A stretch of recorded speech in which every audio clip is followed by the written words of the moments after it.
2주차 법인세의 첫 번째 강의고요. 이번 시간부터 살펴볼 내용은 감가상각비와 관련된 내용입니다. 일단 뭐 이론적으로도 감가상각비는 굉장히 중요하고요. 그리고 여러분들이 실무에 나가신다고 하셔도 감가상각비의 계상은 또 굉장히 중요한 문제이기 때문에 주의 깊게 잘 들어주시기를 바라겠고요. 우리가 이제 배울 내용은 감가상각 대상 자산의 범위, 그리고 시부인 계산, 상각 범위액, 그리고 감가상각 자산을 양도할 때의 처리, 그리고 마지막으로 감가상각은 원래 기본적으로 결산 조정 사항에 해당이 되지만 신고 조정을 하는 경우도 있습니다.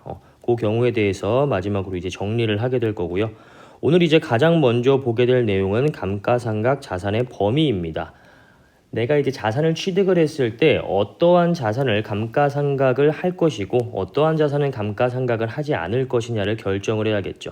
감가상각 대상 자산은 사업용으로 사용하는 유형자산과 무형자산입니다. 자, 이것만 봐도 알 수 있듯이 우리 재고자산이나 투자자산은 감가상각 대상 자산이 아니게 됩니다. 감가상각이라는 거는 요거예요. 그 미래 경제적 효익이 제공되는 기간 동안에 나눠서 이제 그 경비 처리를 하겠다라는 거죠. 우리가 자산을 100원에 취득을 했고요. 이걸 이제 5년 동안 정액법으로 삼각한다라고 한다면 1년에 20원씩 5번 이렇게 이제 감가상각이 이루어지겠죠. 자산 100을 계상해 놨다가 비용으로 1년에 20씩 5년 동안 이렇게 이제 자산이 경제적 효익을 제공하는 기간 동안에 걸쳐서 비용으로 처리하는 것을 우리는 이제 감가상각이라고 부르게 되죠. 이 감가상각은 일단 사업용으로 사용하는 자산만 가능한 거고요. 사업과 무관한 자산이 있다라고 한다면 감가상각의 비용 처리 인정하지 않겠죠, 당연히. 사업과 무관한 경비이기 때문에 당연히 인정하지 않습니다.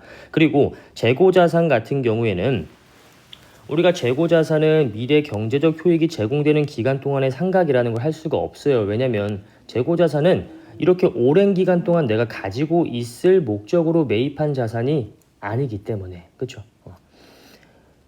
재고자산이 대표적인 게 이제 뭐 상품, 제품 이런 게 있는 거잖아요. 이거는 뭐예요? 내가 만들고 단기간 내에 팔려고 이렇게 이제 준비를 한 제품이잖아요. 재고자산이잖아요. 그렇기 때문에 이런 것들은 감가상각을 할래야 할 수가 없고요. 그 다음에 투자자산 같은 경우에도 마찬가지입니다. 투자자산은 시세 차익을 노리기 위해서 내가 매입한 자산이기 때문에 감가상각이라는 거를 하지 않게 됩니다. 그래서 유형자산과 무형자산만 감가상각 대상 자산이 된다라는 거 일단 기억하고 계셔야 되고요. 자, 사업용 자산을 보시면 사업에 사용하지 않는 업무와 무관한 자산은 당연히 감가상각 자산이 아니겠죠.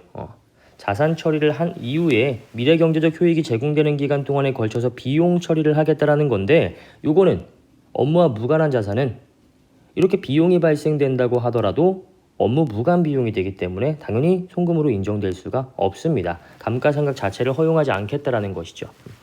자, 그 다음에 또 한 가지 문제가 되는 게 장기할부 조건으로 매입한 자산의 경우입니다. 장기할부 조건으로 매입을 한다라는 건 이렇게 이제 매입을 하는 경우를 말하는 거죠. 우리가 일단 취득은, 매입은 이때 합니다.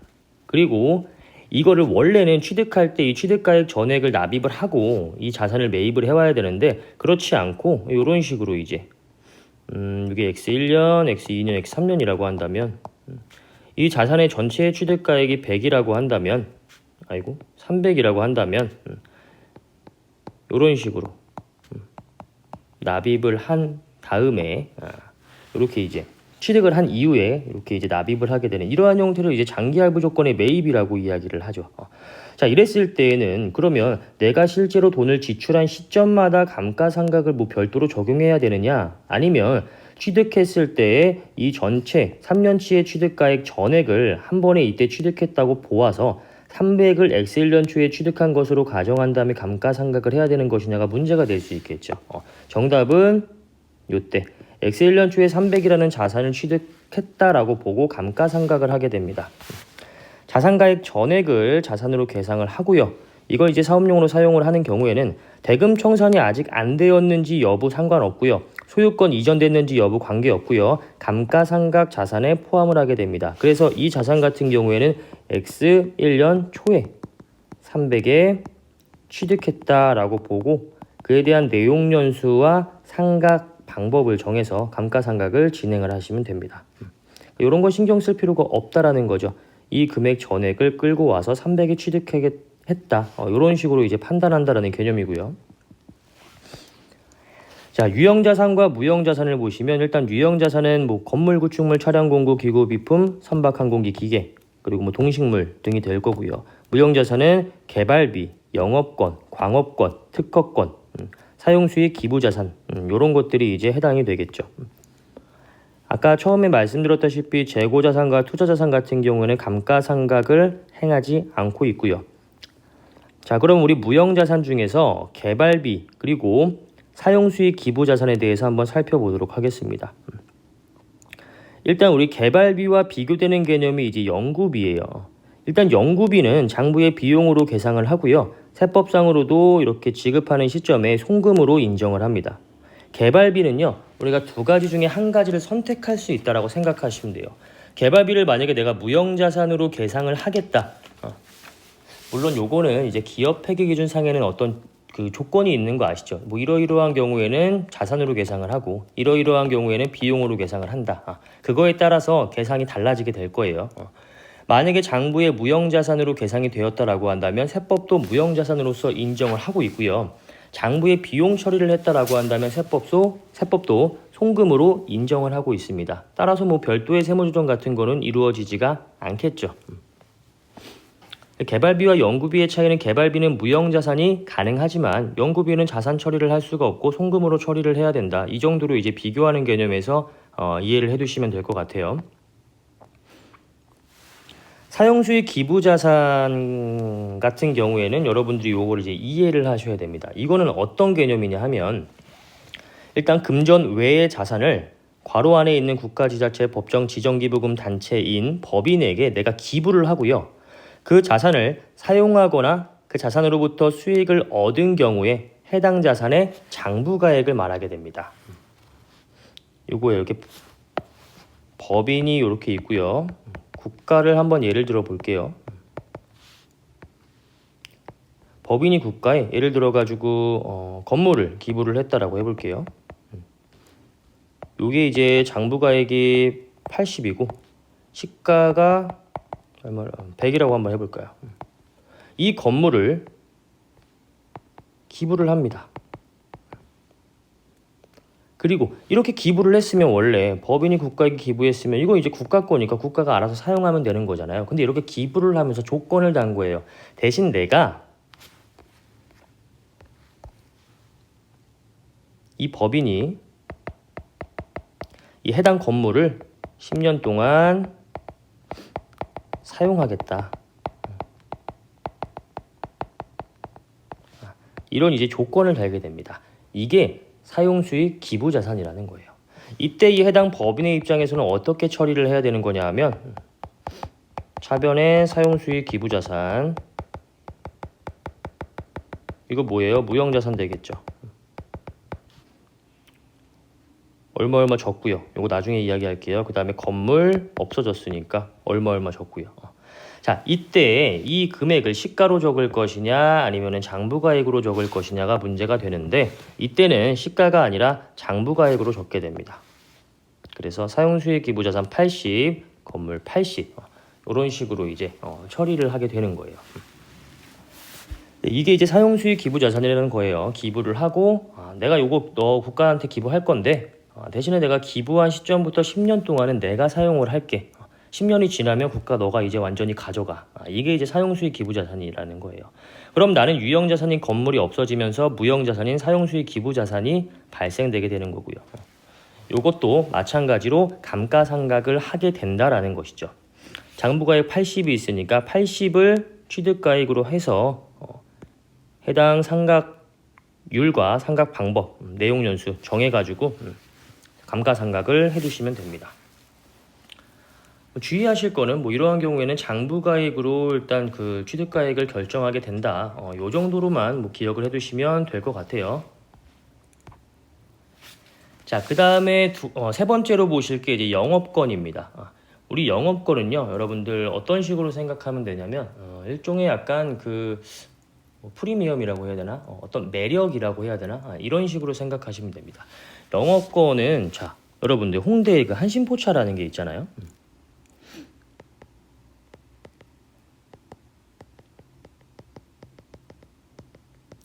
자, 이 한신포차의 재무상태표를 이렇게 딱 뜯어 보니까 자산가액이 500이 있고요. 부채가액이 70이 있습니다. 자본은 30이겠죠. 자, 이때 이 한신포차의 순자산가액은 얼마예요?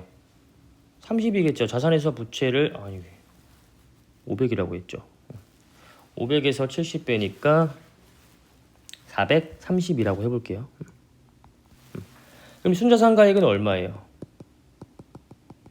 430일 거잖아요. 그러면 누군가 이 홍대의 한신포차 사장님한테 가서 저 이거 좀 인수하고 싶은데 저한테 이거 양도하실 생각 없나요? 했을 때 한신포차 사장님은 이 순자산가액인 430에 이 홍대의 한신포차를 넘기진 않습니다. 당연히 매수를 하는 사람도 이 재무제표를 한번 보고 나서 순자산가액이 430이다라고 한다면 이것보다 더 높은 금액을 제시를 하게 될 거예요. 이때 이 플러스 알파가 여러분들 영업권이라고 생각하시면 됩니다. 플러스 알파를 왜 줘요? 일단 홍대의 한신포차라는 건 지리적인 위치도 되게 좋고, 그리고 한신포차라는 네임밸류도 있을 거 아니에요, 그렇죠? 사람들이 어디 갈래 할 때 뭐 한신포차 가자 이런 식으로도 많이 이야기한단 말이에요, 그렇죠? 얘네가 이미 이루어 놓은 그러한 것들이 있기 때문에 사람들이 이 한신포차를 찾는 이유가 있을 거예요. 그것을 우리는 매력이라고, 영업권이라고 합니다. 그래서 이 한신포차를 거래를 할 때에는 재무상태표에 있는 순자산가에 그대로 거래를 하진 않아요, 바보가 아닌 이상. 그에 대한 플러스 알파 영업권을 더 주고 이거를 이제 인수를 한다든지 이 영업권을 더 받고 양도를 하게 되는 거예요. 어떤 개념인지는 아시겠죠, 영업권이. 자, 이 영업권을 크게 이제 두 가지의 종류로 구분을 할 수 있어요. 첫 번째 영업권은 내재 영업권입니다. 내재 영업권이라는 거는 내가 나의 매력을 판단했다라는 거예요. 쉽게 말하면 자뻑이죠. 세법상으로는 당연히 이걸 자산으로 인정을 하진 않습니다.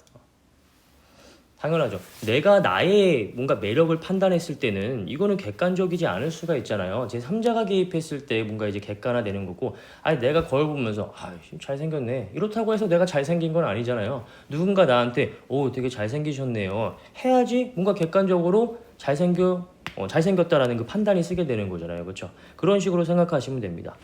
자뻑이에요. 내가 나의 매력을 판단할 수는 없는 거기 때문에 세법에서도 이걸 자산으로 인정하지는 않습니다. 그러니까 이런 경우예요. 이게 내재 영업권이라는 건 갑자기 나의 지금 뭐 무형 자산이 없었는데 갑자기 어느 날 보니까 이 사람이 영업권이라고 해놓고 한 15억 막 이렇게 해놨어요.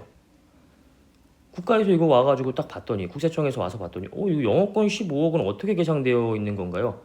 제가 우리 회사를 딱 봤을 때 우리 회사는 미래 잠재적 가치가 굉장히 높고 이게 좀 약간 좀 미래 전망이 좋은 그런 회사이기 때문에 우리 회사의 매력을 한 15억 정도로 측정해 봤습니다. 인정이 돼요? 당연히 안 되죠. 지가 지의 매력을 판단할 수는 없는 거예요. 세법에서 내재 영업권은 자산으로 인정하지 않는다라는 거 이해 가셨을 거라고 생각을 하고요. 자, 매입 영업권이라는 거는 남이 판단해준 영업권이에요. 아까 제가 예를 든 한신포차를 누군가 와가지고 순자산가액인 430보다 더 많은 금액을 불렀다, 500을 불렀다라고 한다면 70만큼이 영업권이 될 거 아니에요, 그렇죠? 그게 뭐 매력이라는 거예요. 이거는 내가 내 스스로 나의 가치를 판단한 게 아니라 남이 와가지고 나의 가치를 판단해 준 것이기 때문에 그거는 세법상 자산으로 인정을 합니다. 영업권은 무형자산에 속하기 때문에 우리 처음에 봤던 사업용, 유형자산, 무형자산, 감가상각, 대상자산이잖아요, 그렇죠? 그렇기 때문에 감가상각 자산이 되는 거예요. 이해 가시겠죠? 내가 나를 평가한 건 자산으로 당연히 인정받을 수 없고, 누군가 우리 회사를 이제 평가해 줬을 때 그 플러스 알파의 금액만큼 그걸 영업권으로 계상을 할 수가 있다라는 거, 감가상각 자산으로 인정이 됩니다. 밑에 단서는 뭐 굳이 보지 않으셔도 될 것 같아요. 자, 그 다음에 두 번째로 감가상각 자산에서 제외되는 자산입니다. 건설 중인 자산이 이제 첫 번째로 나오게 되는데, 건설 중인 자산은 당연히 감가상각을 할 수가 없어요. 왜? 얘는 지금 미래 경제적 효익을 아직까지는 기대를 할 수가 없어요, 그렇죠? 아니, 우리가 건물을 이렇게 이제 져야 돼요. 근데 이 건물이 현재 여기밖에 안 젖어 있는 거예요. 그냥 막 철골 막 이런 거 그냥 올라가 있고 막 지금 이 공사 중인 상태, 그걸 건설 중인 자산이라고 하는 거예요. 쉽게 말하면 아직 건물이 다 완성되지 않은 상태, 공사 중인 상태, 그렇죠?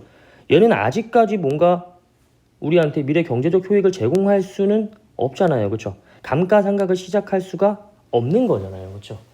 이 자산이 완전히 완성이 되었을 때, 즉 건설 중인 자산이 우리가 완성이 되면은 우리가 이것을 이제 건물이라는 계정 과목으로 대체를 하게 됩니다.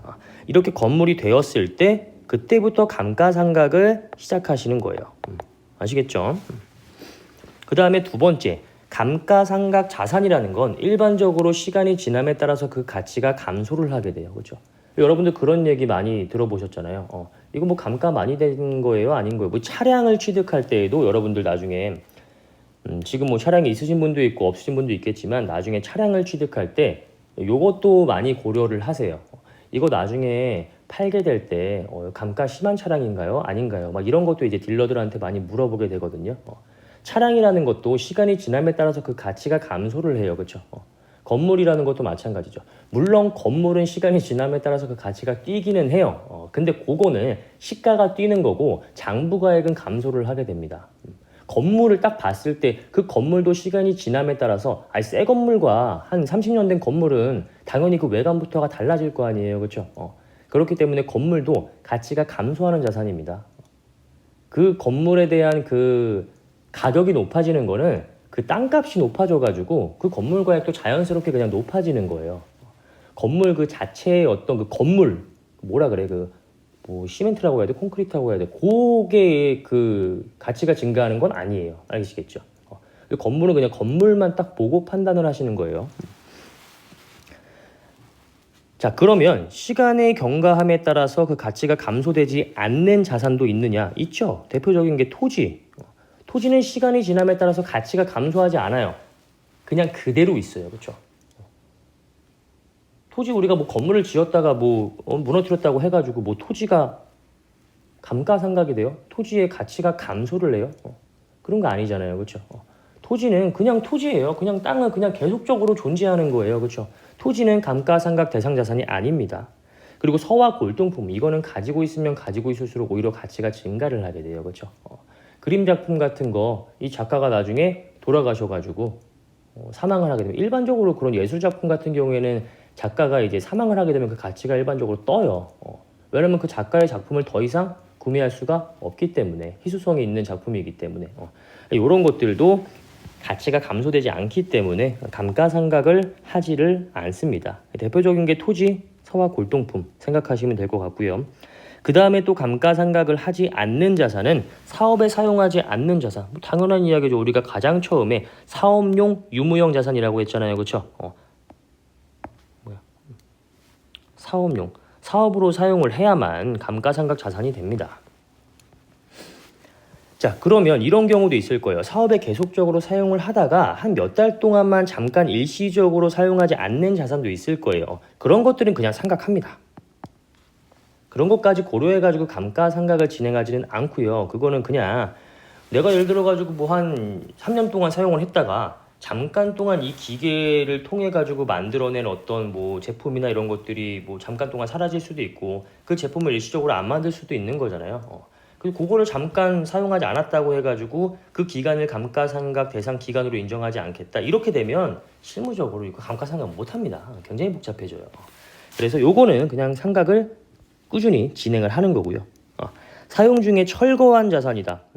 건물을 가지고 있다가 그 건물을 철거했어요. 그러면 그 건물이 더 이상 가져다주는 미래 경제적 효익은 없는 거기 때문에 당연히 상각은 그대로 멈추게 되는 거고요. 그 다음에 취득 후 아예 사용을 하지 않고 보관 중인 자산.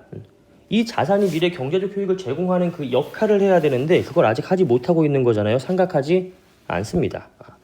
사업에 사용하지 않는 자산은 유효설비, 잠깐 동안 사용하지 않고 갖고 있는 이 장비만 계속적으로 상각하는 거고, 나머지의 자산들은 사업에 사용하지 않으면 그대로 상각은 멈추게 됩니다. 자, 그 다음에 세 번째로 보시게 될 내용이 이제 금융리스와 운용리스입니다.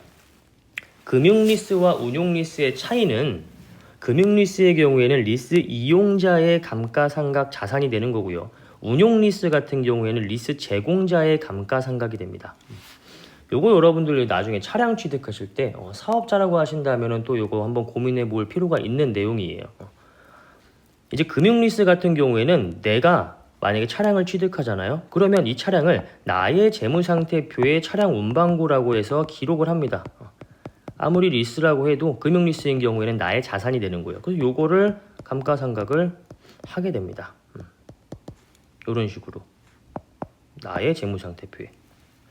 하지만 운용리스 같은 경우에는 리스 이용자, 이게 이용자예요 여러분들. 리스 이용자의 재무상태표를 딱 펼쳐보면 차량이 이거 한 대 리스해왔다고 가정을 했을 때 차량으로 기록되어 있는 금액은 없습니다. 왜 그러냐 하면 이거는 그냥 내가 이 차량을 빌려 씀으로 인한 대가만 지급을 해요. 이건 어딜 보셔야 되는 거냐면 손익계산서를 펼쳐보시면 여기 리스료라고 있습니다. 아니면은 뭐 그 차량 유지비라는 계정 과목을 쓸 수도 있고요. 요거 리스료 얼마 이렇게 이제 기록이 되는 거예요. 아시겠죠? 요거는 누구의 자산이냐 하면 운용 리스 회사의 자산이기 때문에 운용 리스 회사가 자산을 빌려주고 이 이용자는 그 빌려준 대가에 대해서 월에 일정 금액을 지급하면서 차량을 타게 되는 겁니다. 이 차량 내 거 아니에요. 리스 회사 거예요. 나는 잠깐 빌려 타고 있는 중인 것 뿐이에요. 그래서 나의 자산으로 기록을 할 수 없고 리스료라고 해서 그냥 비용 처리만 하게 됩니다. 납입하는 그 리스료에 대해서. 당연히 자산이 계산이 안 됐으니까 감가상각이라는 거를 할 수가 없겠죠. 반면에 금융리스 같은 경우에는 나의 재무상태표에 차량이 기록이 되기 때문에 이 이용자의 손익계산서에는 리스료가 아니라 이제 감가상각비로 해서 이 자산가액을 경제적 효익이 제공되는 기간 동안에 걸쳐서 감가상각을 하게 되겠죠. 이 두 가지의 차이점만 이해를 하시면 될 것 같아요. 둘 다 이용자의 입장에서 설명을 드려본 거예요. 여러분들이 리스 제공자를 기장하실 일은 뭐 거의 없기 때문에 이용자 입장에서 어떻게 이제 재무상태표와 손익계산서에 그 표시가 되는지 그것만 집중적으로 생각하시면 될 것 같아요. 자, 그 다음에 우리 잠깐 끊었다가 감가상각 시부인 계산 이어서 나가보도록 할게요.